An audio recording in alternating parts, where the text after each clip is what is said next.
Texas Motor Speedway turns 3 and 4 proved treacherous, reshaping destinies with their merciless grip. As the Echo Park Automotive 400 unfolded, records for cautions were tied, strategies tested, and dreams dashed in split-second twist of fate. What happens when the dust settles and engines cool? And can Chase Elliott maintain his resurgence against NASCAR's Titans at the looming Talladega Showdown? Curious to know? Then stay tuned to NASCAR Zone. But before we jump in, hit that subscribe button.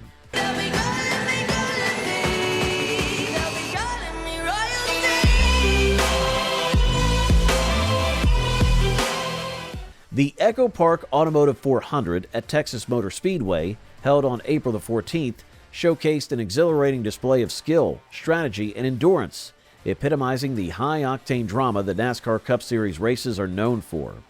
This event, marked by its critical challenges and competitive spirit, was particularly notable for the treacherous conditions in turns 3 and 4, areas of the track that proved decisive in the race's outcome.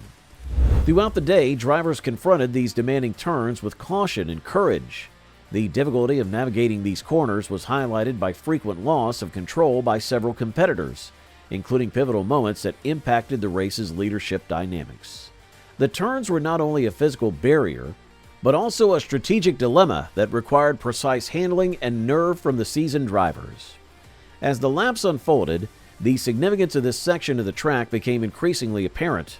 The race, tied for the record number of 16 cautions in Texas and setting a new record for a 400-mile race on a 1.5-mile track, was as much a battle against the circuit as it was against fellow racers. This setup led to a thrilling spectacle, emphasizing the challenges that turns 3 and 4 posed to all contenders, including frontrunner Denny Hamlin, as they vied for supremacy in one of the season's most dramatic races. Denny Hamlin entered the Echo Park Automotive 400 with high expectations, positioned as a strong contender in a field brimming with talent. His strategy throughout the race was tactically sound, focusing on navigating the treacherous turns 3 and 4 with precision while conserving his car's performance for the critical final laps. As the race progressed, Hamlin's approach seemed to pay off as he maneuvered his way to the front, overtaking Chase Elliott for the lead with just 22 laps remaining. This move initially placed him in an ideal spot to clinch the victory, maintaining a comfortable distance from Elliott and third-place Brad Keselowski. The nature of the race, characterized by its record-tying 16 cautions, meant that maintaining the lead would be anything but straightforward. The final stages of the race were particularly dramatic. A crucial moment came when Ricky Stenhouse Jr. spun out with 13 laps to go, leading to a sequence of stop-and-go racing that escalated the tension and complexity of the situation. The race extended into 2 overtimes, punctuated by 4 additional cautions that repeatedly shuffled the pack and tested the driver's resilience and strategic acumen. During one of these critical restarts, Hamlin was positioned on the outside with Elliott on the inside. As they charged down the backstretch, neck and neck, Hamlin's car got loose. Despite his best efforts to regain control, his number 11 Toyota skidded and ultimately backed into the turn 4 wall. This incident not only cost him the lead, but severely damaged his car, relegating him to a disappointing 30th place finish, the second-to-last car on the lead lap. Wait, before we cover this, make sure to like this video, subscribe to our channel, and stay tuned for each update. Reflecting on the race, Hamlin highlighted the persistent challenge posed by turns 3 and 4, areas where he and many others struggled to maintain control.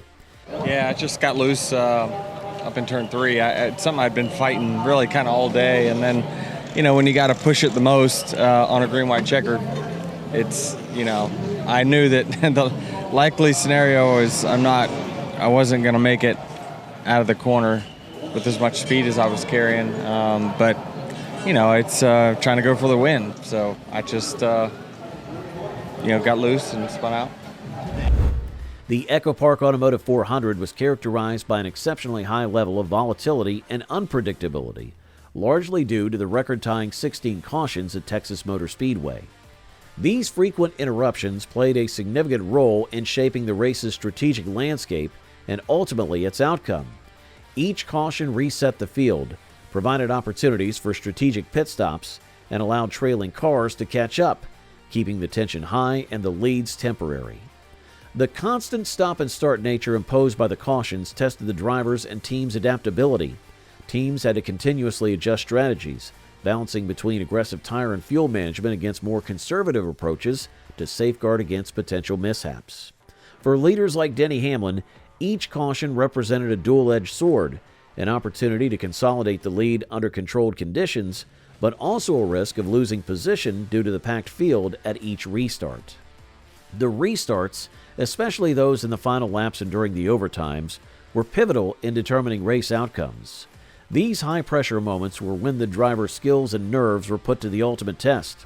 For Hamlin, the final restarts were a battleground where he had to defend his lead from challengers like Chase Elliott, who were equally desperate for victory. Each restart scrambled the positions, with drivers jockeying for the advantageous inside lines and trying to avoid getting caught on the less favorable outside, where cars like Hamlin's found it difficult to maintain grip and even speed. Elliott's approach to the race was marked by patience and precise timing. His move to take the lead was a key moment that defined his race strategy. As the laps dwindled down, Elliott found himself behind Denny Hamlin but remained close enough to capitalize on any mistake. The opportunity came when Kyle Larson and Zane Smith crashed, triggering a caution. During the ensuing restart, Elliott positioned himself on the inside lane, a tactical advantage at Texas Motor Speedway. He executed a perfect restart, surged ahead of Hamlin, who was on the outside, and narrowly took the lead as they entered the critical turns of 3 and 4.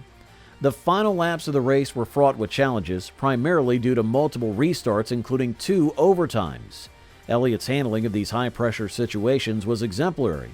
On each restart, he maintained composure, managed to keep his car stable and fast, and defended his position vigorously. His ability to navigate through the packed field and keep his car ahead, especially under such intense conditions, highlighted his skill and mental fortitude. Chase Elliott's victory was significant on multiple fronts. Firstly, it ended a 42-race winless streak for him, a period filled with near misses and growing pressure. This win not only provided relief, but also reaffirmed his status as one of the top drivers in NASCAR, capable of winning under the most demanding circumstances. The victory was historically notable for Hooters, the sponsors of Elliott's number 9 car.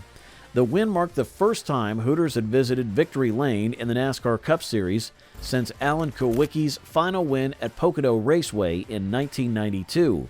Kulwicki, like Elliott, had a unique connection with the brand, and Elliott chose to honor Kulwicki's memory with a Polish victory lap, adding an emotional layer to the triumph. Elliott's win also underscored the emerging pattern of dominance between 2 powerhouse teams, Hendrick Motorsports and Joe Gibbs Racing. This victory added another chapter to this rivalry and set the stage for the upcoming races, where strategic brilliance and driver skill will continue to be the deciding factors.